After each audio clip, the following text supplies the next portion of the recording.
Ilang dekada na ang nakalipas, biglang sumailalim sa mutation ang mundo. Ang mga mababangis na multo ay sumalakay sa mundo at pumasok ang sangkatauhan sa mythical era, gumising ng propesyon, alamin ang mga kasanayan, itaas ang ranggo, at pahusayin ang lakas. Ang mga nagising ay lumalaban-laban sa mababangis na halimaw na multo sa asul na planeta, na nag-uukit ng espasyo para mabuhay ang sangkatauhan.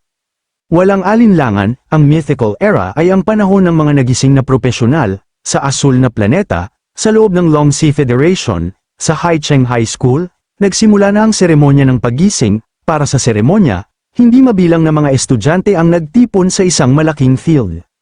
Nakatayo sa entablado, ang instruktor ng combat class na si Luhu ay nakatingin sa mga estudyante habang nagbibigay ng talumpati. Ipinahayag niya na nagsimula na ang seremonya ng paggising at ngayong araw na yun ang araw na maghihiging ang mga estudyante sa kanilang mga propesyon. Sinabi rin niya na ito ay direktang may kaugnayan sa kanilang mga kinabukasan at umaasa siyang bawat estudyante ay maghihiging sa kanilang nais na propesyon.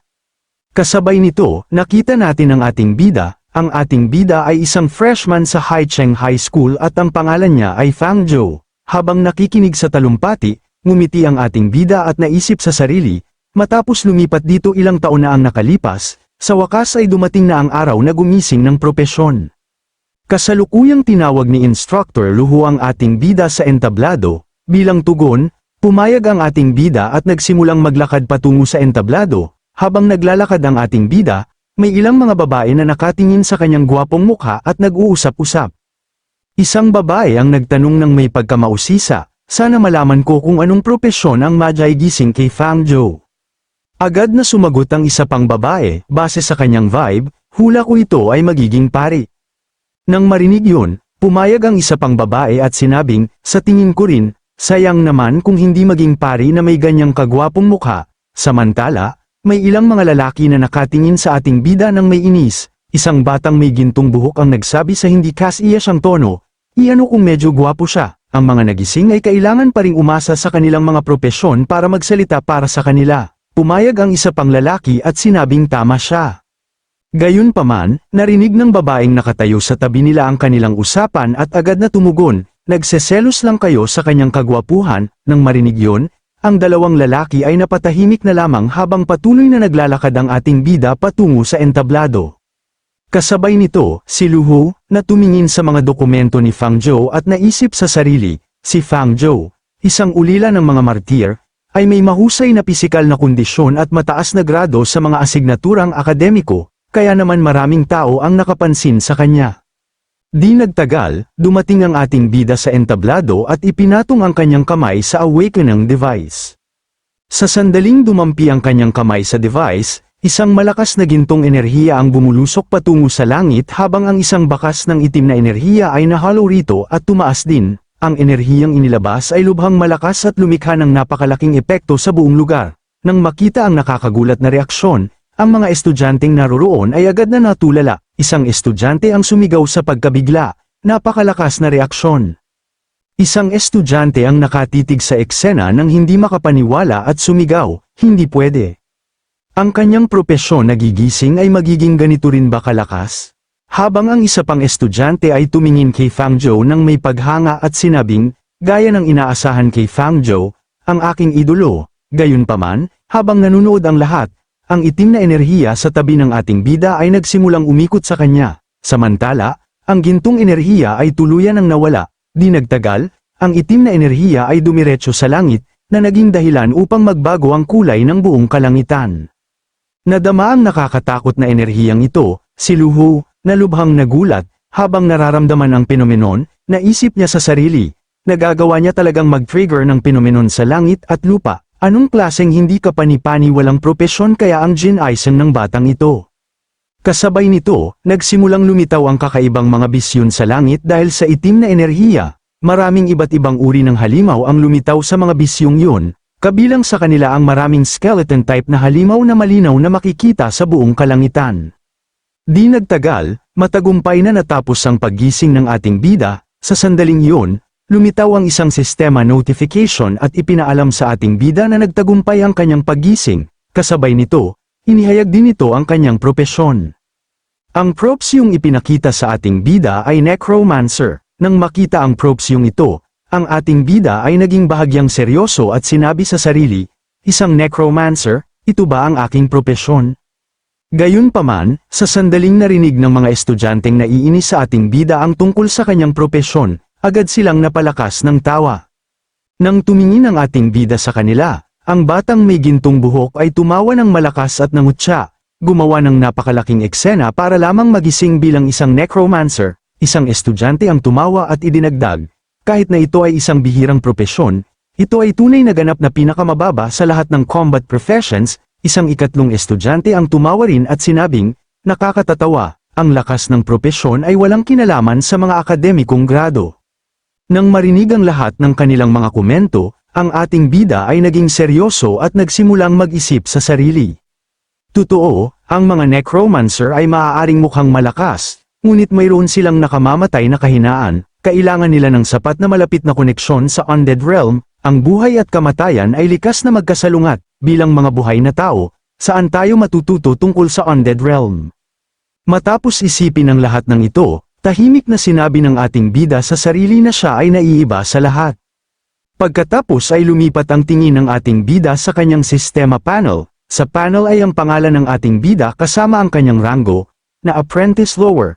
Ang kanyang mga katangian ay ipinakita rin, na nagpapakita ng lakas na isa, konstitusyon na isa, liksi na isa, at espiritu na 2. Pagkatapos ay ipinatong ng ating bida ang kanyang kamay sa sistema panel at direktang winasak ito. Sa sandaling nawasak ang gintong kulay na sistema panel, isang bagong dark green na sistema panel ang lumitaw mismo sa harap ng ating bida.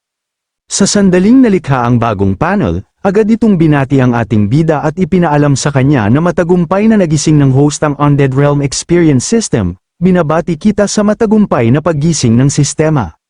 Nang tingnan ang bagong panel system, hindi napigilan ng ating bida na ngumiti habang sinasabi, ang aking gintong daliri na 18 taong huli, sa wakas narito ka na.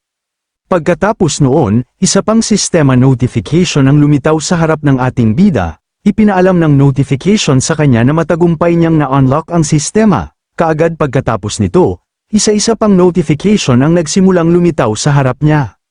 Isa sa mga sistema notification ay nagsasaad, automatikong kumonekta sa Undead Realm para sa iyo, at bumuo ng Undead Realm clone para sa iyo. Pagkatapos ay lumitaw ang isa pang sistema notification, pagkatapos nito, ang ikatlong notification ay nagsasaad, ang manlalaro ay maaaring mag-explore ng Undead Realm sa pamamagitan ng skeleton clone, lamunin ng iba pang undead na nilalang, at mag-level up upang lumakas. Ang skeleton clone ay maaari ding tawagin sa note. Ang karanasan ay nagdadala ng hindi kilalang mga panganib, pakihawakan ng may pag-iingat, host. Matapos basahin ang mga notification na ito, ngumiti ang ating bida at naisip sa sarili, realistikong maranasan ang Undead Realm, ito ay isang sistemang halos tailor-made para sa isang necromancer. Nang walang pag-aaksaya ng oras, agad na sinabi ng ating bida, summon, sa sandaling nagsalita siya, isang skeleton clone ang lumitaw mismo sa harap niya. Tiningnan ang kalansay, sinabi ng ating bida, kaya, ang taong ito ang aking clone sa Undead Realm. Sa sandaling yun, isa pang sistema notification ang lumitaw sa harap niya. Sumagot ang notification, tama yan, bago tawagin ang clone na ito para sa iyo, maaari mo itong saglit na panghawakan at maranasan ang Undead Realm. Di nagtagal, lumitaw ang isa pang sistema notification, nakasaad dito, ang skeleton clone ay maaaring lumamon ng iba pang undead na nilalang upang mapahusay ang sarili nitong mga katangian sa panel. Pagkatapos ay lumitaw ang isa pang notification at sinabing, at ang mga pinatay na undead na nilalang ay maaari ring tawagin ng host upang lumaban sa realidad.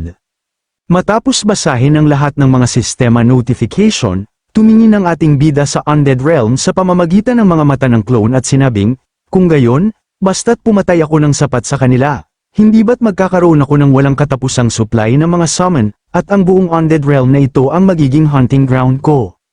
Gayunpaman, mabilis na nagpasya ang ating bida na huwag munang pumasok sa Undead Realm, mahinahon niyang sinabi, ngunit isave ko na lang ang Undead Realm experience para sa susunod. Pagkatapos ay agad na nagbigay ng isa pang utos ang ating bida at sinabing, system, agad na tawagin ang clone sa totoong mundo. Nang marinig ang utos, agad na tumugon ng sistema. Naunawaan, agad na sinisimulan ang pagtawag ng skeleton clone para sa iyo. Sa sandaling natapos magsalita ang sistema, ang kalansay ay direktang lumitaw sa totoong mundo sa harap ng ating bida. Tiningnan ang kalansay na nakatayo sa harap niya. Naisip ng ating bida sa sarili, ang skeleton clone ay maaari ding direktang tawagin ko sa realidad. Ito ang aking pinakamalakas na summon. Samantala, si Instructor Luhu, na medyo nadismaya matapos makita ang propesyon ng ating bida, tinawag niya ang susunod na estudyante habang tahimik na nag-iisip, ang galing na binhi, paano siya nagising ng ganitong uri ng propesyon. Pagkababa mula sa entablado, patuloy na naglakad ang ating bida.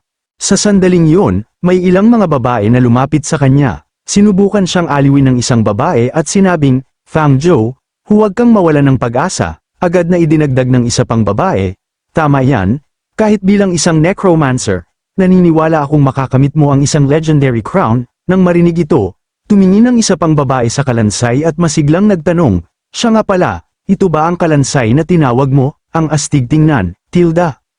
Di nagtagal, napalibutan ang ating bida ng isang grupo ng mga babae. Nang makita ang eksenang ito, ang mga lalaking naiinis na sa kanya ay lalong nagalit kaysa dati.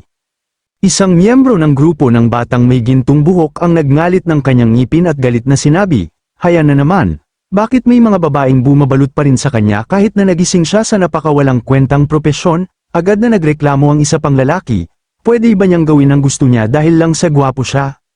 Habang mas tinitingnan nila ang ating bida, lalo silang naiinis. Samantala, ang batang may gintong buhok mismo ay lubhang naiinis. Tumingin sa kalansay, sinabi niya ng may panibugho sa kanyang boses, "Kalansay lang ang kayang tawagin niya. Paano yan mas malakas kaysa sa assassin profession ko?"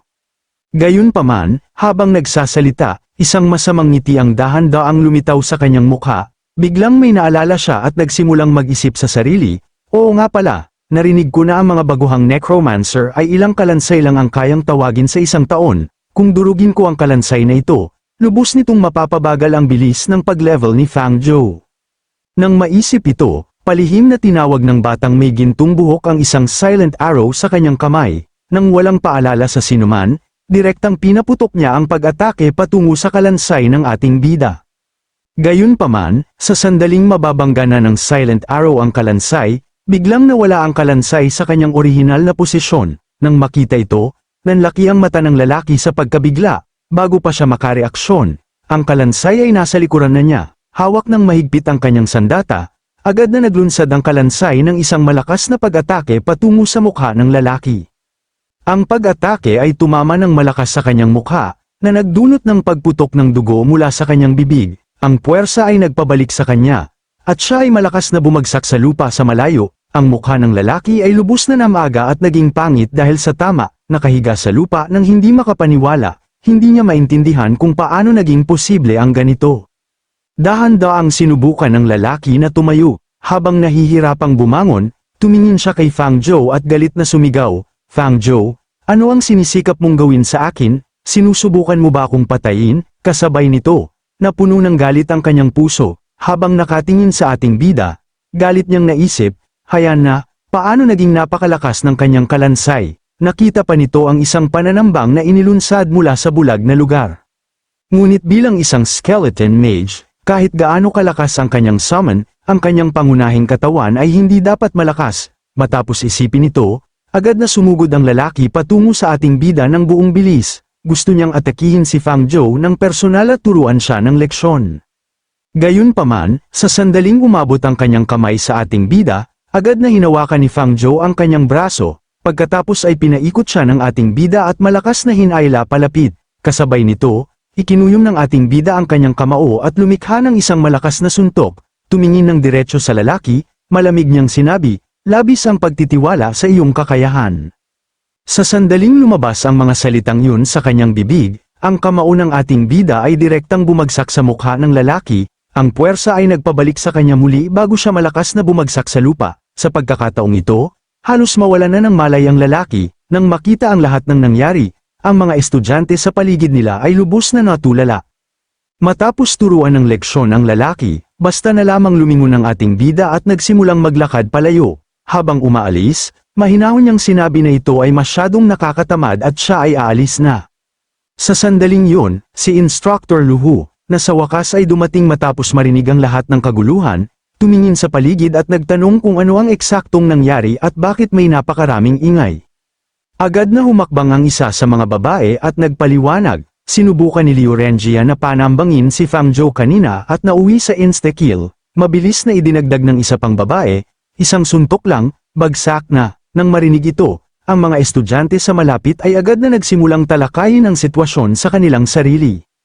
May ilang estudyanteng hindi makapaniwala sa kanilang nasaksihan. Sinabi nila, hindi ba't sinasabi ng lahat na ang pangunahing katawan ng isang necromancer ay mahina, hindi man lang matalo ni Liu Renjia si Fang Zhou. Samantala, maraming lalaki ang sumugod upang tulungan ang batang may gintong buhok na bumangon mula sa lupa, puno ng galit at kahihiyan. Tinitigan ng lalaki si Fang Zhou at galit na sumigaw, "Fang Zhou, hintayin mo lang, hindi kita patatawarin." Samantala, ang ating bida ay nakarating na sa loob ng gusali ng paaralan. Matapos tumingin sa paligid, sinabi ng ating bida na ito ay mabuti dahil walang tao rito na makakagambala sa kanya. Nang makita na walang tao sa paligid, agad na inutusan ng ating bida ang sistema na lumitaw. Kasabay nito, nagsimulang mag-isip ang ating bida sa sarili, ngayon na ang oras upang maranasan ang Undead Realm. Sa sandadyang naging visible ang sistema sa harap niya, agad itong nagtanong, maaari ko bang itanong kung nais ng host na simulan ng Undead Realm experience? Tumingin sa sistema, naisip ng ating bida, ang Undead Realm experience ay magpapaintindi sa akin ng Undead Realm ng mas mabuti. Ito ay isang mandatoryong kurso para sa mga necromancer. Sa swerte, maaari ko pang lamunin ang iba pang undead na nilalang, walang mas mahusay na paraan upang mapahusay ang kapangyarihan ng isang necromancer kaysa dito. Ngunit, magiging ganito ba talaga ito kasimple? Ang mga nilalang sa Undead Realm ay lubhang mapanganib. Mahirap sabihin kung sino ang lalamon sa sino. Ang mga panganib at gantimpala ay magkasamang umiiral. Matapos isipin ito, nagbigay ng utos ang ating bida na simulan ang Undead Realm experience. Sa sandaling narinig ng sistema ang utos, pumayag ito at hiniling sa ating bida na maghintay ng sandali. Habang naghihintay, naisip ng ating bida, naghintay ako ng 18 taon para sa sistemang ito. Paano ko sasayangin ang napakahusay na pagkakataong ito upang lumakas? Makalipas ang ilang sandali, isang sistema notification ang lumitaw sa harap niya. Nakasulat sa notification, handa na ang paghahanda. Ang Undead Realm experience ay nagdadala ng hindi kilalang antas ng panganib. Nais mo bang simulan ang karanasan? Nang walang pag-aalinlangan, pinili ng ating bida ang confirm option. Sa sandaling ginawa niya ito, isang malakas na madilim na porma sayon ang lumitaw sa ilalim niya. At ang ating bida ay agad na dinala sa Undead Realm. Gayunpaman, pagdating doon, napagtanto ng ating bida na siya ay kasalukuyang nasa loob ng katawan ng kanyang skeleton clone. Tiningnan ang kanyang sarili, naisip ng ating bida, mukhang eksaktong katulad ng kalansay na tinawag ko kanina. Ito ba ang Undead Realm experience? Kasabay nito, ang status panel ng ating bida ay naging visible sa harap niya. Ayon sa panel, ang clone ng ating bida ay isang kalansay. Ang ranggo nito ay apprentice, habang ang mga katangian nito ay mas mababa, ang lakas nito ay isa, konstitusyon ay isa, liksi ay isa, at espiritu ay isa. Tungkol sa kagamitan, kasalukuyang wala ito. Ang clone ay nagtataglay ng kasanayang skeletal armament sa antas ng apprentice, mayroon din itong instinct na tinatawag na instinct ng skeleton race, na nagpapahintulot dito na gumamit ng mga buto upang palakasin ang sarili at gumawa ng kagamitan. Samantala, ang soul power nito ay 0. Tiningnan ng mga estadistika na ito, naisip ng ating bida, isang likas na kasanayan, skeletal armament, ito dapat ang kakayahang ginamit ng clone kanina. Upang maging ligtas, dapat akong gumawa ng sandata bago makatagpo ng mga kaaway. Gayunpaman, habang iniisip pa rin ito ng ating bida, isang wolf type na nilalang ang biglang sumugod sa kanya mula sa likuran ng buong bilis, naghahanda upang maglunsad ng pag-atake. Ang ating bida ay nag-iisip pa rin sa lahat ng nangyayari nang biglang lumitaw ang isang 2 ulong halimaw na lobo sa kanyang likuran at naglunsad ng pag-atake. Sa sandaling naramdaman niya ang panganib mula sa likuran, mabilis na umiwas ang ating bida paatras at nabawi ang kanyang balanse. Habang umiiwas sa pag-atake, naisip ng ating bida, inatake agad. Ang Undead Realm ay talagang puno ng mga nakatagong panganib. Gayunpaman, bago pa makapagpahinga ang ating bida, biglang sumabog mula sa lupa ang mga kamay na kalansay. Agad na hinawakan ng mga kamay ang kanyang binti at mahigpit siyang pinigilan sa pwesto. Tumingin sa mga kamay na kalansay, naging seryoso ang ekspresyon ng ating bida, naunawaan niyang masama ang sitwasyon, ngunit bago pa siya makareaksyon, ang dalawang ulong halimaw na lobo ay sumugod na sa kanya nang nakabukas ang mga panga nito. Sinubukan ng halimaw na kagatin ang ating bida, ngunit mabilis niyang inilegan ang pag-atake. Kasabay nito, sinubukan niyang pakawalan ang kanyang nakulong na binti habang iniisip, gusot ang aking paa. Matapos magpumiglas ng ilang sandali at hindi makalaya, biglang humila ang ating bida ng buong lakas. Habang puwersahang hinihila ang kanyang binti, sinabi niya, kung hindi ko mapakawalan ang aking paa, paano kung buy one get one free? Sa isang malakas na hila, hinugot ng ating bida ang kalansay ng buo mula sa lupa at inihagis ito sa malayo. Kaagad pagkatapos, naghatid siya ng isang malakas na sipa diretso sa mukha ng halimaw na lobo. Ang sipa ay nagpilit sa halimaw na lobo na umatras ng ilang hakbang, gayunpaman, matapos makita ang resulta, naging seryoso ang ekspresyon ng ating bida habang iniisip, ang sipa na ito ay walang epekto. Di nagtagal, naglunsad ang halimaw na lobo ng isa pang pag-atake, habang patuloy na umiiwas sa mga pag-atake nito, natanto ng ating bida ang isang malaking problema. Ang katawan ng kalansay ay mas mahirap kontrolin kaysa sa naisip ko, hindi ito pwede nang magpatuloy ng ganito. Kasabay nito, napansin ng ating bida ang isang tumpok ng mga buto sa malapit, sa sandaling nakita niya ito, agad na pumasok ang isang ideya sa kanyang isipan. Kasabay nito, ang halimaw na lobo ay tumalon pasulong ng buong bilis. Gamit ang parehong mga kuko at panga, sumugod ito patungo sa ating bida upang punitin siya. Gayunpaman, sa halip na magpanik, ang ating bida ay naging masigasig, agad niyang inaktibo ang kanyang skeletal armament skill. Sa sandaling na aktibo ang skill, ang tumpok ng mga buto sa harap niya ay lumipad patungo sa kanyang kamay at mabilis na nagtipon-tipon. Sa loob ng ilang segundo, ang mga buto ay bumuo ng isang side-shape na sandata. Hawak ang skeletal weapon, agad na inatake ng ating bida ang halimaw na lobo at sumigaw, "Ngayon, mamatay ka." Sa sandaling natapos siyang magsalita, patuloy na inatake ng ating bida ang halimaw. Sa panahon ng sunod-sunod na pag-atake, tuluyan niyang nawasak ang isa sa mga ulo ng halimaw na lobo. Gayunpaman, habang sinisira ng ating bida ang pangalawang ulo, biglang kinagat ng unang ulo ang kanyang braso ng buong lakas na natitira, ang malakas na kagat ay nagdulot ng pinsala sa ating bida. Kasabay nito, ang pinsala ay nailipat din sa totoong mundo. Sa labas ng mundo, ang pisikal na katawan ng ating bida ay nanginginig sa sakit, umaagos ang dugo mula sa kanyang bibig, habang sa loob ng undead realm, ang ating bida ay nagpupumilit na pakawalan ang kanyang braso mula sa mga panga ng halimaw na lobo. Matapos mapakawalan ang kanyang braso, naging seryoso ang ating bida at naisip, ang mga sugat sa undead realm ay naililipat din sa realidad, ang sistemang ito ay mas mapanganib pa kaysa sa naisip ko. Kahit na ganoon, ang ating bida ay walang balak na umatras, itinaas ang kanyang kamay, malamig niyang sinabi, "Bahala na, dahil patay na ang ulong lobo na ito. Hayaan ang kamatayan na maglingkod sa akin." Kaagad pagkatapos, hinawakan ng ating bida ang isang ulo ng lobo sa isang kamay at ang pangalawang ulo sa kabila. Pagkatapos ay pinunit niya ang mga ito ng buong lakas. Kasabay nito, muli na namang inaktibo ng ating bida ang skeletal armament.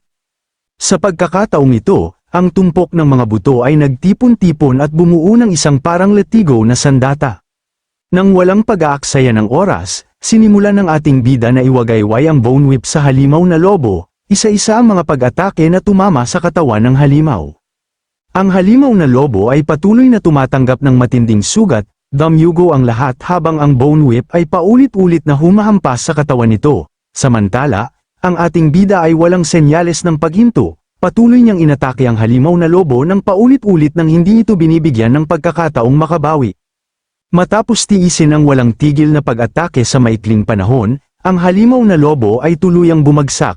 Makalipas ang ilang sandali, matagumpay na natapos ng ating bida ito ng lubusan. Matapos patayin ng halimaw na lobo, sa wakas ay nakahinga ng maluwag ang ating bida. Lumipat siya sa maikling distansya at nagsimulang magpahinga habang iniisip ang kanyang skeletal armament skill.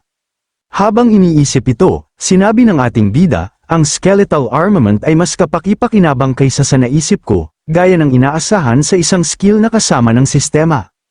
Kasabay nito, ang atensyon ng ating bida ay napunta sa bangkay ng halimaw na lobo. Isang kumikinang na parang core na bagay ang lumalabas mula sa katawan ng halimaw. Tumingin dito, sinabi ng ating bida nang may pagtataka, ano yun? Gayunpaman, bago pa siya makapag-isip pa, isang katulad na kinang ang biglang nagsimulang lumiwanag mula sa loob ng kanyang tiyan, kasabay nito, nakaramdam ang ating bida ng kaunting sakit at isang matinding gutom ang nagsimulang bumangon sa kanya. Para bang naaakit ng isang bagay, ang ating bida ay tumingin ng diretsyo sa monster core at sinabi ng naguguluhan, anong gutom ito? Upang masiyahan ang kakaibang gutom, mabilis na kinuha ng ating bida ang core mula sa katawan ng halimaw na lobo. Pagkatapos ay ginamit niya ang DevR, Power Evolve, at agad na nilamon ang monster core. Sa sandaling nilamon ng ating bida ang core, nagsimulang lumitaw ang mga sistema notification ng paisa-isa. Ang unang notification ay nagpaalam sa kanya na ang isa sa kanyang mga katangian ay tumaas. Ang kanyang strength attribute ay tumaas ng bahagya. Nang makita ito, sinabi ng ating bida, ang strength attribute ay tumaas ng 0.1. Ito dapat ang epekto ng skeletal armament. Di nagtagal, lumitaw ang isa pang notification na may kaugnayan sa soul power. Ipinakita ng notification na ito na ang soul power ng ating bida ay tumaas din ng bahagya. Tumingin sa soul power notification, hindi napigilan ng ating bida na magtaka kung ano ang aktwal na kayang gawin ng soul power. Sa sandaling iyon, ipinaliwanag ito sa kanya ng sistema. Ang soul power ay na-convert mula sa soul energy. Ito ay may iba't ibang gamit tulad ng pagdados ng mga skill, pagpapataas ng potensyal, at pagpapahusay ng kagamitan. Matapos marinig ang paliwanag ng sistema, ngumiti ang ating bida at sinabing, sa madaling salita, kailangan kong mag-explore, pumatay, lumamon, at pagkatapos ay mag-evolve. Pagkatapos ay nagpatuloy ang ating bida, basta't patuloy akong manghuli, maaari akong lumago ng walang katapusan. Habang sinusuri ng ating bida ang lahat ng kanyang stats, ang mga halimaw sa buong lugar ay nagsimula ng gumalaw patungo sa kanya. Kabilang sa kanila, isang skeleton type na halimaw ang nakarating na mismo sa likuran ng ating bida. Lumingon ang ating bida at tiningnan ito. Sa sandaling yun, agad na nagbigay ang sistema ng impormasyon tungkol sa nilalang. Skeleton Cannon Fodder, summon ng mga necromancer at apprentice-level undead creature, may marupok na katawan at walang katalinuhan, ang kahinaan nito ay nasa soulfire nito. Nang walang pag-aaksaya ng oras, inaktibo ng ating bida ang skeletal armament. Gamit ang skill, lumikha siya ng isang spear type na sandata mula sa mga nakapalibot na buto. Sa sandaling na kumpleto ang sandata, agad na binati siya ng sistema. Binabati kita sa host sa matagumpay na paggawa ng equipment na bone spear. Kaagad pagkatapos, sumugod ang ating bida at nagsimulang patayin ang skeleton type na halimaw kasama ang iba pang mga halimaw na lumalapit sa kanya. Habang patuloy na pumapatay ang ating bida ng mga halimaw ng sunod-sunod, ang kanyang stats ay unti-unting tumaas, ang kanyang agility, constitution, spirit, at soul power ay patuloy na tumataas ng paunti-unti sa bawat halimaw na kanyang natalo. Habang pumapatay ng mga halimaw, malakas na sumigaw ang ating bida, lahat kayo ay maging aking kapangyarihan. Matapos pumatay ng mga halimaw sa mahabang panahon, sa wakas ay muli na namang tiningnan ng ating bida ang kanyang stats. Sa puntong ito, ang kanyang strength ay umabot na sa 3, ang kanyang agility ay umabot sa 2, ang kanyang constitution ay umabot sa 2, ang kanyang spirit ay umabot sa 2, at ang kanyang soul power ay umabot sa 10. Gayunpaman, matapos tingnan ang mga resultang ito, ang ating bida ay hindi pa rin nasiyahan. Nakatitig sa kanyang status panel, sinabi niya, hindi pa sapat, maaari akong maging mas malakas pa. Samantala, pabalik sa Haicheng High School, ang pisikal na katawan ng ating bida ay nakatayong ganap na hindi kumikibo. Kasabay nito, ang ating bida ay hindi sinasadyang bumubulong, maaari akong maging mas malakas pa, mas malakas pa.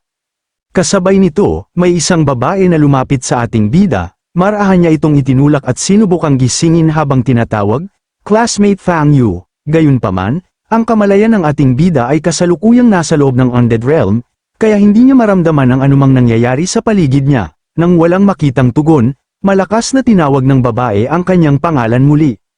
Sa sandaling ginawa niya yon, biglang bumalik sa kanyang kamalayan ang ating bida, tumingin sa babaeng nakatayo sa harap niya. Nagtanong ang ating bida, Bai Xiao Chen, ano ang ginagawa mo rito? Kasabay nito, ang mga bakas ng dugo ay dahan-daang umaagos mula sa katawan ng ating bida. Sa sandaling napansin ni Bai Xiao Chen ang dugo, ang kanyang ekspresyon ay agad na naging seryoso. Tumingin sa kanya ng may pag-aalala. Sinabi niya, dumudugo ang iyong katawan, kahit na ang propesyon na iyong ginising ay isang ideal, hindi ka pwede manakit sa sarili upang maglabas ng galit. Gayunpaman, ang ating bida ay hindi direktang sumagot sa kanya. Sa halip, bahagya niyang inilayo ang kanyang tingin at naisip sa sarili, maling-mali ang pagkakaintindi sa akin ng babaeng ito. Sa susunod na pumasok ako sa Undead Realm, tiyak na kailangan kong pumili ng mas tahimik na lugar. Matapos isipin yun, mahina hong sumagot ang ating bida, ayos lang ako, gasgas lang yan nang hindi sinasadya.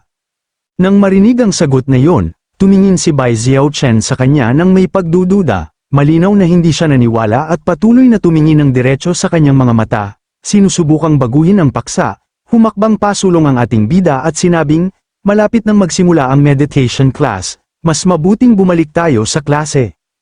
Nang marinig yun, si Bai Xiaochun ay tumango lamang at sumagot, sige, sige. Gayunpaman, sa sandaling nagsimulang maglakad ang ating bida pasulong, bigla siyang umubo ng dugo. Nang makita ito, mabilis na sumugod si Bai Xiaochun at aynalalayan siya. Tumingin sa kanya ng may pagkabalisa, sinabi niya, at sinasabi mong ayos ka lang, mas mabuting dalhin na kita sa infirmary. Iginiit ng ating bida na ayos lang siya. Habang pinupunasan ng dugo mula sa kanyang bibig, tahimik niyang naisip, mukhang ang pagpasok sa Undead Realm ay naglalagay din ng isang tiyak na pasanin sa aking katawan. Sa sandaling yun, biglang lumitaw ang isang sistema notification sa harap ng ating bida. Ang Undead Realm experience time ngayong araw ay masyadong mahaba. Pakipansin ang iyong pisikal na kondisyon, host. Matapos basahin ang notification, ang ating bida ay agad na nagulat. Tumingin sa impormasyon sa harap niya, bulong niya nang hindi makapaniwala, ang aking sariling mga katangian ay tumaas din. Sa sandaling yun, ang attribute panel ng pisikal na katawan ng ating bida ay ipinakita sa harap niya. Ayon sa panel, ang kanyang strength ay naging 1.2, ang kanyang constitution ay naging 1.1, ang kanyang agility ay naging 1.1, at ang kanyang spirit ay naging 1.1. Samantala, sa ilalim ng deducible skill section, kasalukuyang walang anuman maliban sa isang plus symbol. Kasabay nito, tumingin si Bai Xiaochun sa kanya nang may pag-aalala at nagtanong, Fang Shu, ayos ka lang ba talaga? Gayunpaman, ang atensyon ng ating bida ay ganap na nakatuon sa deducible skill section, tumingin dito, hindi niya napigil ang isipin, at ang deducible skill na ito, maya kayang gaya rin ako ng mga top-tier awakened ones at makalikha ng sarili kong mga skill. Ang kwento ay direktang lumipat sa gusali ng pagtuturo ng Haicheng High School, kung saan ang lahat ng mga estudyante ay nakaupo sa loob ng silid-aralan. Sa sandaling yun, isang babaeng nagngangalang Shen Hongyu, isang Silver Lower Fire Mage, ay tumingin sa lahat ng mga estudyante at sinabi, lahat, ang pangalan ko ay Shen Hongyu, at ako ang guro na namamahala sa meditation class. Ito ang basic meditation method na tumutugma sa inyong mga propesyon. Ngayon, kailangan kong ipakita ninyo ang inyong mga propesyonal na kakayahan sa pamamagitan ng meditation. Ang meditation ay maaaring magpataas ng inyong spirit power, na siyang pundasyon para sa paggamit ng inyong mga propesyonal na kasanayan. Ngunit, hindi kailangang magmadali, normal lamang na hindi magtagumpay sa unang pagkakataon. Pagkatapos ng lahat, kahit ang isang henyo na tulad ko ay kailangang magsanay ng kalahating buwan upang bahagyang makamit ang hakbang na ito. Habang ipinapaliwanag ni Shen Hongyu ang lahat, biglang lumitaw ang isang sistema notification sa harap ni Fang Zhou. May nakitang learnable skill, skeleton meditation method, maaaring mabilis na madeduce sa entry stage, simulan ng pag-aaral. Sa sandaling nabasa ni Fang Zhou ang notification, agad niyang pinindot ang oo. Habang patuloy na itinuturo ni Shen Hongyu ang meditation skill, natutunan ito ni Fang Zhou sa loob ng 1 minuto. Di nagtagal, ipinaalam ng sistema kay Fang Zhou na matagumpay niyang natutunan ang meditation method matapos itong mag-evolve sa skeleton meditation method. Nang makita ito, ngumiti si Fang Zhou at sinabi, akala ko pa naman ay matututunan ko ito ng napakabilis. Kasabay nito, isa pang sistema notification ang lumitaw sa harap ni Fang Zhou, skeleton meditation method, apprentice level, entry stage, basic meditation method para sa mga necromancer. Maaaring dahan-daang pataasin ang spirit attribute sa pamamagitan ng pag-visualize ng isang kalansay. Matapos basahin ang notification, naisip ni Fang Zhou, hindi nakakagulat, pagkatapos ng lahat, ang tinatawag na visualization na ito, ang pag-visualize ng isang kalansay para sa akin, ay walang iba kundi ang pagtingin ng ilang beses sa aking clone. Bukod dito, basta't hindi ako pumasok sa Undead Realm experience, ang skeleton clone ay automatikong sasailalim sa meditation training. Ibig sabihin, naglilinang ako 24 na oras sa isang araw. Ang sistemang ito ay talagang likas na Necromancer Holy Body. Sa sandaling yun, isa pang sistema notification ang lumitaw sa harap ni Fangzhou. Nakitang tumaas ang spirit ability ng host, maaari ka nang pumasok muli sa Undead Realm experience. Matapos basahin ang notification, naisip ni Fangzhou, kaya, ang pagpasok sa Undead Realm experience ay kumukonsumo ng spirit power, hindi ako pwede magpabeya sa pagsasanay ng aking pangunahing katawan o ng aking clone, simula ng Undead Realm experience. Kinabukasan, agad na pumasok si Fangzhou sa Undead Realm gamit ang kanyang kamalayan. Pagdating doon, pumatay si Fangzhou ng ilang mga halimaw, na nagdulot ng unti-unting pagtaas ng kanyang constitution at soul power. Habang nangangaso ng mga halimaw, ngumiti si Fangzhou at naisip, maaari na naman akong mangaso ng buong puso. Kasabay nito, isa pang notification ang lumitaw sa harap ni Fangzhou. Nakitang ang isang clone skill ay umabot na sa instinct proficiency. Maaari itong gamitin bilang skill material upang magdedos ng hindi kilalang skill para sa pangunahing katawan. Tinatayang gastos, 10 puntos ng soul power. Matapos basahin ang notification, bulong ni Fangzhou, binanggit ng sistema ang pagdedos ng mga skill kanina. Lumalabas na ang deduction ay kailangang gawin sa Undead Realm. Agad na inaktibo ni Fangzhou ang deduction skill. Sa sandaling na aktibo ang skill, lumitaw ang isang analyzing panel. Di nagtagal, lumitaw ang Bone Javelin sa harap ni Fangzhou, at isang sistema notification ang nagpaalam sa kanya na matagumpay na nakumpleto ang skill deduction.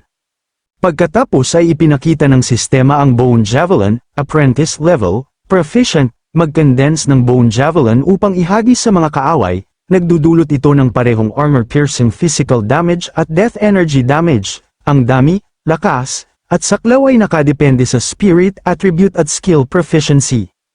Ang Bone Javelin ay mayroon ding ilang mga tampok, kabilang ang Bone Shield, Giant Bone Clone, at Bone Prison. Matapos makita ito, masayang sinabi ni Fangzhou, akala ko pa naman ay binigyan pa ako ng derivative skill tree, mukhang kailangan kong mag-ipon ng mas maraming soul power. Kaagad pagkatapos, inihagis ni Fangzhou ang kanyang sandata patungo sa ilang mga halimaw at sumigaw, sa wakas nagkataon, gagamitin ko kayo upang subukan ang aking bagong skill. Habang inaalis ang mga halimaw, sinabi ni Fangzhou, hindi masama, ito ay mas malakas kaysa sa apprentice level skills tulad ng Death Missile at Ray of Enfeeblement. Di nagtagal, lumitaw ang isa pang sistema notification na nagpapakita na ang agility, soul power, at strength ni Fangzhou ay muli na namang tumaas ng bahagya. Matapos makita ang mga pagbabago, sinabi ni Fangzhou, ang mga attribute at soul power na ibinibigay ng maliliit na kalansay na ito ay nabawasan. Gaya ng inaasahan, hindi ako papayagan ng sistema na walang isip na mag-grind ng mga attribute, pinipilit ako nitong mag-venture ng mas malalim sa mas mapanganib na Undead Realm. Ngunit bago ako ganap na hindi makakuha ng Bone Essence, kailangan kong magtrabaho ng mas husto sa paglamon sa mga low-level Undead na ito. Habang nakatuon si Fangzhou sa Undead Realm, dumaan si Shen Hongyu sa kanyang upuan, inilapag ang kamay sa kanyang balikat at ibinalik siya sa kanyang kamalayan, nagtanong siya, Fangzhou, lahat ng iba ay nagsisikap sa pagme-meditate, bakit ka nakaupo lang dyan at tumatawa? Sa sandaling lumingon si Fangzhou upang magpaliwanag, ang mga estudyanteng nakaupo sa malapit ay nagsimulang tumawa sa kanya. Tumawa si Liu Renjia at sinabi, Guro, alam ko, si Fangzhou ay hindi lang talaga matagumpay na mag-meditate. Tumawa ang isa pang estudyante at sinabi, hindi tama yan, hindi ba't ang mga bihirang propesyonal ay may mas mahusay na epekto sa meditation? Tumawa rin ang isang ikatlong estudyante at sinabi, tanga, depende yan sa kung anong uri ng bihirang propesyon yun. Sumali ang ilan sa iba pang mga estudyante at sinabi, halos walang sino man ang nagising bilang isang necromancer sa simula pa lang, ang skeleton meditation method na kanilang natututunan ay sinasabing hindi kumpleto. Habang patuloy na nag-uusap ang lahat, tumingin si Shen Hongyu kay Fangzhou at sinabi, alam kong mahirap ang meditation para sa iyong propesyon, ngunit hindi ka dapat sumuko sa iyong sarili. Ngayon, dahil ikaw lamang ang hindi sumusubok, ang buong klase ay nasasayang ang oras. Pagkatapos, Itinuro si Liu Renjia at sinabi, tingnan ninyo kung gaano kasipag si Liu Renjia. Sa isang klase pa lang, nakapag-meditate na siya ng isang hawakan ng kutsilyo. Tumingin si Liu Renjia kay Fang Zhou at tumawa, labis ninyong pinupuri ako. Guru Shen, naunawaan ko na ang mga 1/3 ng meditation method, ang bilis ng paglilinang na ito ay nasa antas lamang ng isang pangkaraniwang henyo. Habang sinasabi ito, naisip ni Liu Renjia sa sarili, Fang Zhou, dapat ngayon ay nauunawaan mo na ang agwat sa pagitan ng necromancer at iba pang mga propesyon. Nakangiti, sinabi ni Fang Zhou, ang bilis na iyon ay talagang napakapangkaraniwan. Ang mga estudyante sa silid-aralan ay agad na natulala matapos marinig ang mga salita ni Fang Zhou. Tinitigan siya ni Liu Renjia nang hindi makapaniwala at sinabi, anong kalokohan ang sinasabi mo? Itinuro si Fang Zhou, nagpatuloy si Liu Renjia, hindi ka man lang makapasok sa meditation, dapat tingnan mo muna ang iyong sariling sitwasyon bago ka magyabang. Sa sandaling yun, naglabas si Fang Zhou ng isang malakas na alon ng undead energy at galit na sinabi, umatras ka. Agad na natakot si Liu Renjia. Nang makita ito, sinabi ni Shen Hangyu, estudyante Liu Renjia, ituon mo ang iyong isip. Pagkatapos, naglakad lampas kay Fang Zhou na may bigo na ekspresyon at sinabi, Fang Zhou, ano ang kahulugan nito? Ang meditation class ay para sa pag-aaral ng meditation. I-save ang agresibong pag-aaway para sa combat class mamaya. Tumayo si Fang Zhou mula sa kanyang upuan at sinabi, gusto ko lang paawat si estudyante Liu Renjia upang maipakita ko sa inyo, Guro, ang aking pag-unlad sa meditation. Sa sandaling sinabi ito ni Fang Zhou, ang mga estudyante sa silid-aralan ay nagulat. Isang estudyante ang nagsabi, ano, nagtagumpay ba talaga si Fang Zhou sa pagme-meditate? Nagulat din si Liu Renjia at sinabi, iano kung nagtagumpay siya, sa pinakamarami, na kumpleto niya ang 1/10 ng entry stage. Sa sandaling yun, ginamit ni Fang Zhou ang skeleton meditation method. Agad, isang malakas na enerhiya ang kumalat sa buong silid-aralan. Sa sandaling makita ito ni Shen Hangyu, siya ay lubhang nagulat at sinabi, paano ito naging posible? Sa oras ng isang klase pa lang, naabot na niya ang entry stage ng skeleton meditation method. Ngumiti si Fang Zhou at sinabi, sa bilis na ito, kumpara sa isang pangkaraniwang henyo, dapat ay 100 milyong beses akong mas mahusay, tama ba? Kasabay nito, si Instructor Lu Hu, na nagmamadaling pumasok sa silid-aralan, tumingin kay Fang Zhou at sinabi, mukhang maganda ang iyong pag-unlad sa mga meditation method, kung gayon, magkaroon tayo ng pagsusulit bukas. Matapos marinig ang mga salitang yun, sinabi ni Fang Zhou, isang pagsusulit. Ang mga estudyante sa silid-aralan ay nagulat din. Isang estudyante ang nagsabi, ano, magkakaroon na tayo ng combat class? Isang estudyante ang nagsabi, hindi ko pa naabot ang entry stage ng aking meditation method. Nagulat din si Liu Renjia at naisip sa sarili, Fang Zhou, ang combat class ay hindi katulad ng meditation methods. Sa aking larangan ng kadalubhasaan, tingnan natin kung paano ka, isang mahinang manok na mage, makakapagpatuloy sa pagpapanggap. Ang kwento ay direktang lumipat sa undead realm. Pagdating doon, tiningnan ni Fang Zhou ang kanyang katawan at sinabi, matapos maabot ang entry stage sa skeleton meditation method, ang oras na manatili ako sa undead realm ay tumaas din ng malaki. Hindi ako pwede magpabaya. Dapat akong pumatay ng mas maraming undead na nilalang bago maubos ang aking spirit power. Matapos tingnan ang eksena sa harap niya, sumigaw si Fang Zhou at agad na nagsimulang mangaso ng mga halimaw. Habang pumapatay ng mga undead na nilalang ng sunod-sunod, sumigaw si Fang Zhou na kaya niyang pumatay ng mas marami pa.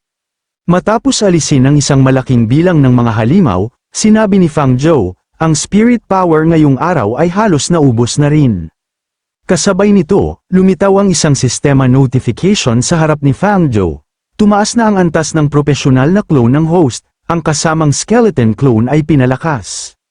Matapos makita ang notification, sinabi ni Fang Zhou, mukhang hindi na sayang ang aking mga pagsisikap. Pagkatapos ay pinindot ni Fang Zhou ang yes button, sa sandaling pinindot ni Fang Zhou ang yes, ang kanyang clone ay agad na nagsimula sa proseso ng pag-upgrade, at pagkatapos ng maikling panahon, nakumpleto ang upgrade. Habang natatapos ang upgrade, naramdaman ni Fang Zhou ang kanyang sarili na napupuno ng enerhiya. Tumingin sa mga pagbabago, sinabi ni Fang Zhou, maaari talaga akong makakuha ng isang skill mula sa pag-upgrade. Sa sandaling yun, lumitaw ang isang skill na tinatawag na Brutal Strike sa harap ni Fang Zhou. Ito ay isang apprentice-level skill, at ang epekto nito ay, agad na sumabog ng may napakalaking lakas upang atakihin ng kaaway. Ang lakas ay nakadepende sa strength attribute at skill proficiency. Matapos makita ang paglalarawan ng skill, sinabi ni Fang Zhou, mahusay, sa skill na ito, mas mabilis kong mapapatay ang mga undead na nilalang. Biglang, isang matinding sakit ang tumama sa ulo ni Fang Zhou. Umupo sa lupa at hinawakan ang kanyang ulo. Sinabi ni Fang Zhou, totoong nakatuon ako sa pagtingin sa skill kaya nakalimutan kong sobra na pala ang paggamit ko ng spirit power. Ang kwento ay direktang lumipat sa Hecheng High School sports field. Habang bumabalik ang kamalayan ni Fang Zhou, hinawakan niya ang kanyang ulo at sinabi, sobrang sakit ng ulo ko, masyado pa ring mababa ang spirit power ko. Sa sandaling yun, lumapit si Bai Xiaochun. Matapos makita si Fang Zhou, nagtanong siya, Fang Zhou, ano ang problema? Mula noong meditation class, mukhang pagod na pagod ka sa buong linggo. Tumingin kay Bai Xiaochun, sinabi ni Fang Zhou, ayos lang ako, masyado lang akong nagpraktis ng matagal araw-araw. Kasabay nito, naisip ni Fang Zhou sa sarili, talagang walang dapat makaalam tungkol sa sistema, mas mabuting pumasok sa undead realm kapag mag-isa na lamang ako mula ngayon. Kasabay nito, lumapit si Liu Renjia mula sa harapan at sinabi, ang necromancer ay talagang isang basurang propesyon.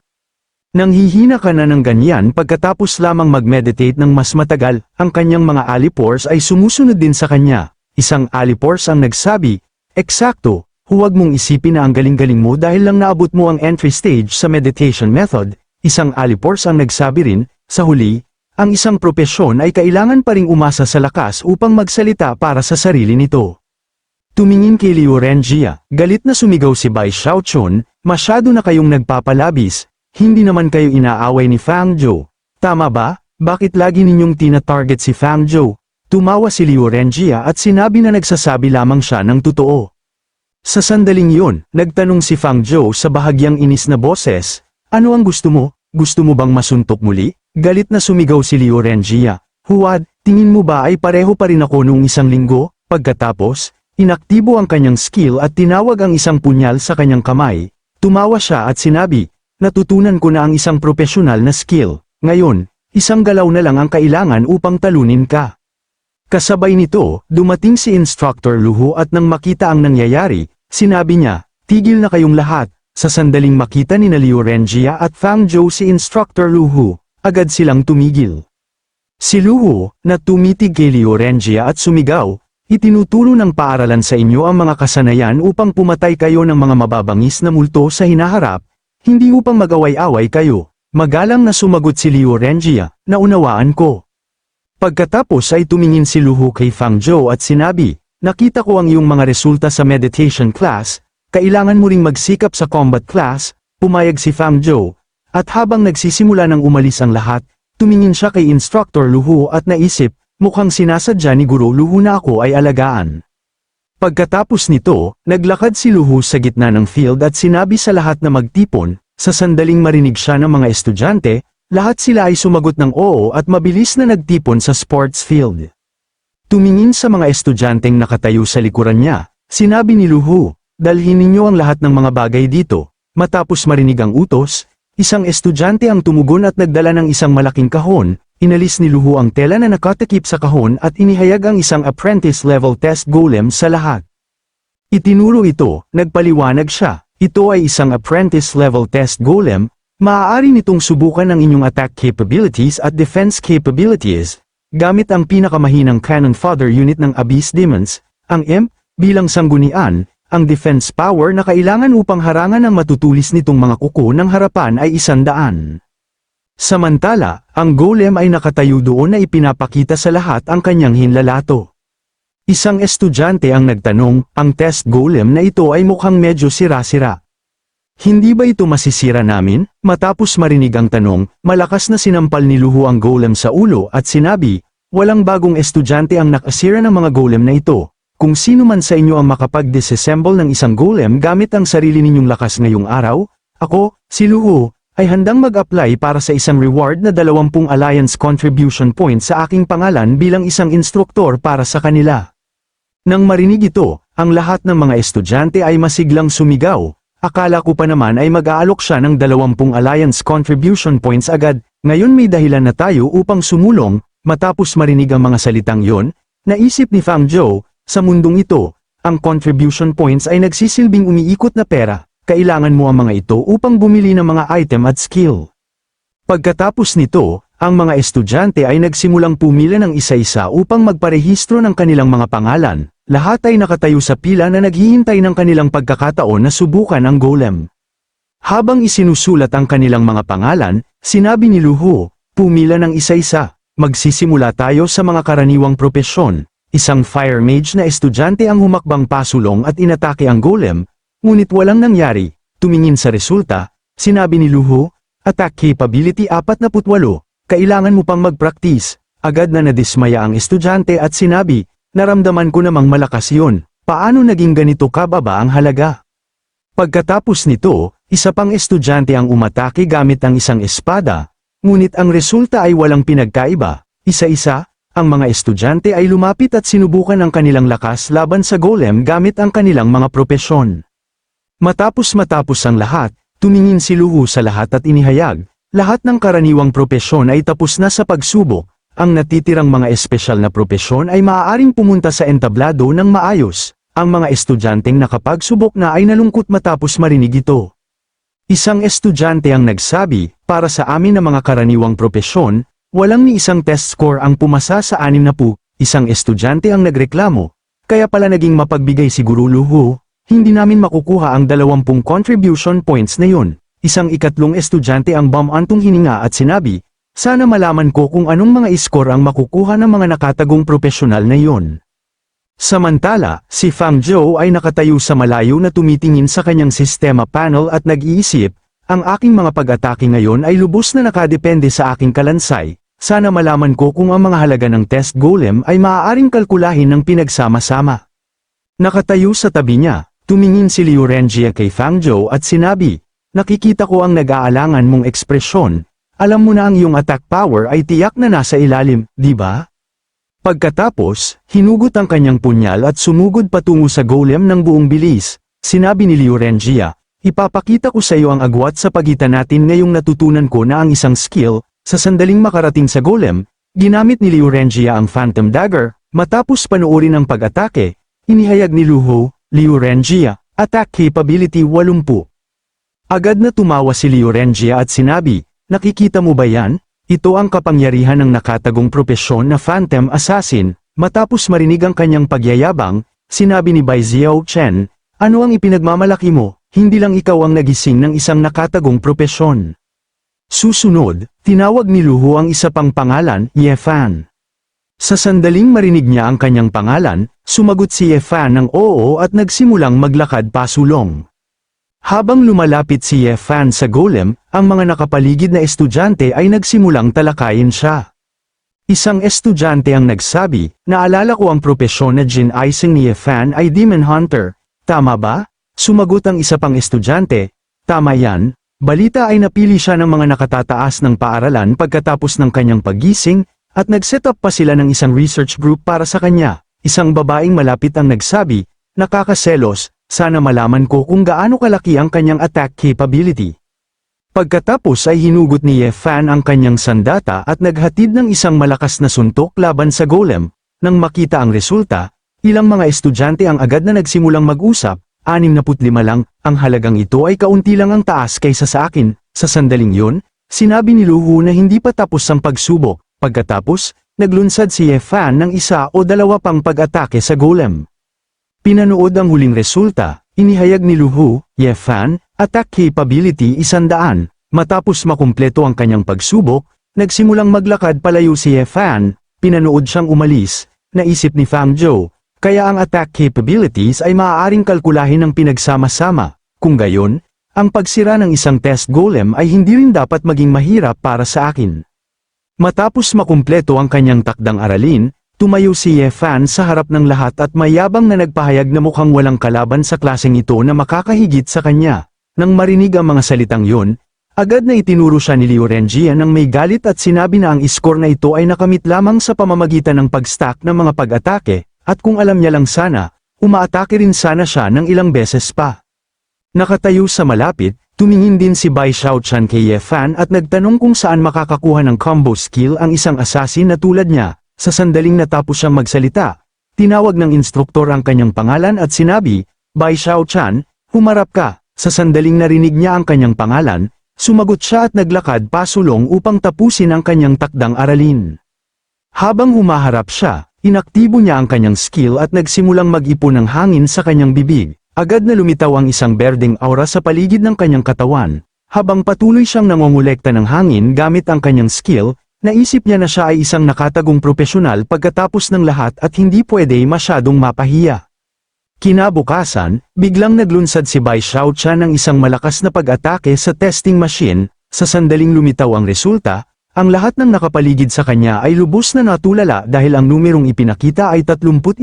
Nang makita ang resulta, kahit ang instruktor ay nagulat at inihayag, Bai Xiaochan, attack ability 31. Kasabay nito, si Bai Xiaochan mismo ay labis na nagulat at nagreklamo na ang combat power ng isang support profession ay sobrang baba lamang. Matapos makita ang kanyang resulta, napalakas ng tawa si Liu Renjia at kinutya siya, sinabing ang dami niyang sinabi ng may kumpiyansa, ngunit ito lamang pala ang kanyang kakayahan. Nang marinig yun, agad na sumagot si Bai Xiaochan at sinabi na kung nagising siya sa assassin profession, ang kanyang attack ability ay tiyak na lampas 80. Kasabay nito, inihayag ng instruktor ang susunod na kalahok. Susunod, Gu GQ. Habang humaharap si Gu GQ, inaktibo niya ang kanyang skill, Storm Mage, at naglunsad ng isang malakas na pag-atake sa testing machine. Matapos ang pag-atake, inihayag ng instruktor ang kanyang resulta, Gu GQ, attack ability, 72, isa-isa, lahat ay nagpatuloy sa pagsubok, at patuloy na inihayag ng instruktor ang kanilang mga resulta. Matapos makita ang ilan sa mga score, nagsimulang mag-usap-usap ang ilang mga estudyante. Sinabi ng isa na ang attack abilities ng lahat ay mas mataas kaysa sa kanya, ngunit wala pa ring umabot sa 100, bamantong hininga ang isa pang estudyante at sinabing nakakapanghinayang dahil kahit ang 100 ay hindi makakabasag ng test golem na yon. Ibig sabihin ay hindi ibibigay ang contribution points ni Guro Luhu. Ngunit sinabi ng isang ikatlong tao na hindi pa ito tapos dahil may isa pang nakatagong propesyonal na hindi pa nagtetest. Habang sinasabi ito, itinulong niya ang bida at idinagdag na mayroon pa ang huling necromancer, si Fang Zhou. Sa sandaling marinig yun ni Liu Renjia, tumingin siya sa estudyante nang hindi makapaniwala at sinabi na umaasa sila sa isang necromancer. Sinabi niya na si Fang Zhou ay malamang na hindi man lang umabot ng 10 puntos ng attack ability.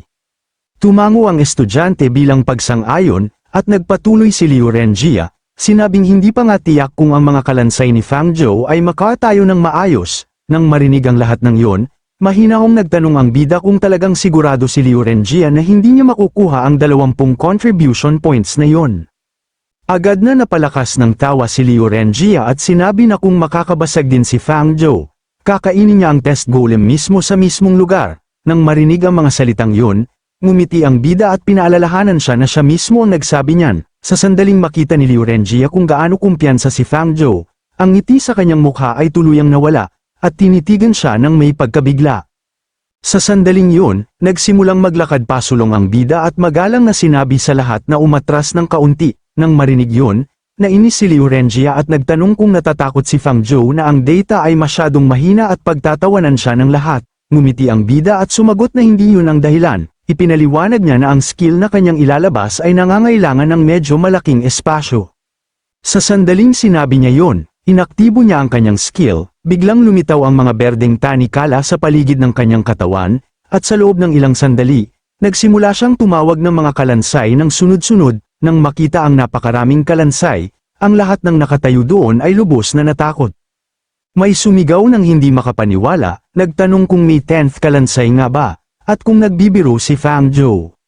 Sinabi ng isa pang tao na ang mga bagong gising na apprentice-level necromancer ay karaniwang 2 kalansay lamang ang kayang tawagin. Nagtaka ang isang ikatlong tao kung naka-advance na ba si Fang Zhou sa Black Iron Mage. Kahit ang mga instruktor na nakatayo sa ilang distansya ay lubos na natulala, hindi nila napigil ang isipin na kahit si Su Zhenyan, na tinawag na pinakamahuhusay na necromancer sa kasaysayan, ay 5 kalansay lamang ang naitawag pagkatapos ng kanyang paggising. Nagtaka sila kung ang talento ni Fang Zhou ay talagang mas malaki pa kay Su Zhenyan. Samantala, ang bida ay nakatayo sa harap ng testing machine at palihim na naisip na buti na lamang ay nagpigil siya ng kaunti. Kung hindi, ang atensyong naakit niya ay maaaring mas malaki pa. Matapos isipin yun, nagbigay siya ng utos sa lahat ng mga kalansay. Sa sandaling matanggap nila ang kanyang utos, ang bawat kalansay ay sumugod pasulong at nagsimulang atakihin ang testing machine ng sunod-sunod.